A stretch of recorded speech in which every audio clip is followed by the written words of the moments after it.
Okay, so if we have to come back to 2019 figures, I presume it'll take 24 months, not before that, coming back to 2019 figures. But saying that, it doesn't mean that nobody can make money, because 2019 was a remarkable year in Thailand. And coming back to that, yes, it's going to take 24 months. You also operate in India and New Zealand as well, two countries that have been affected differently by coronavirus. Explain your outlook for both of those markets as well. New Zealand was very proactive, tried to contain it. The government worked quite efficiently. India, I think, is a stroke of bad luck plus the bad management. I think if we don't look at New Zealand, India should look at Thailand and see how the government has done to manage the disease. We have two hotels in India. One we have closed because it is closer to the red zone. The other property is open. We are taking all the necessary precautions. But saying that, I would like to say here that pandemic is 30% management of disease and 70% is fear, management of fear.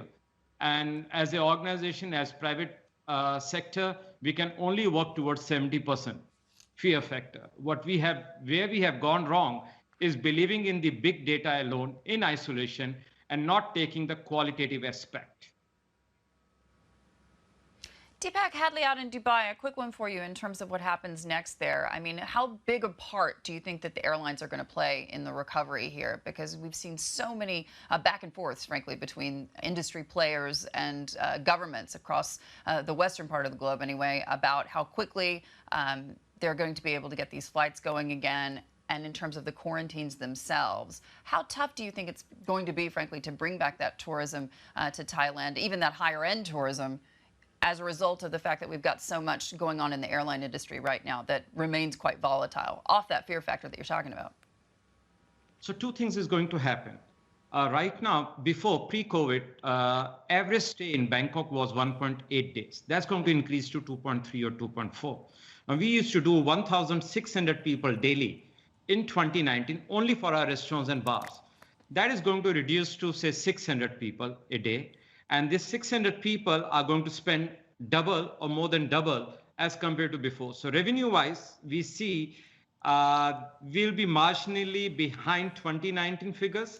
But in terms of quality aspects of number of visitors coming, that will reduce considerably. And airlines are the most important part, because without airlines, nothing is going to happen. So three things which are very important for this: the origin, the country of origin, what kind of restrictions they're imposing for travels to travel with regards to insurance, airlines, are they able to fly, and the country of destination, that there should not be any quarantine to begin with, because you can't have a leisure people coming in with a quarantine.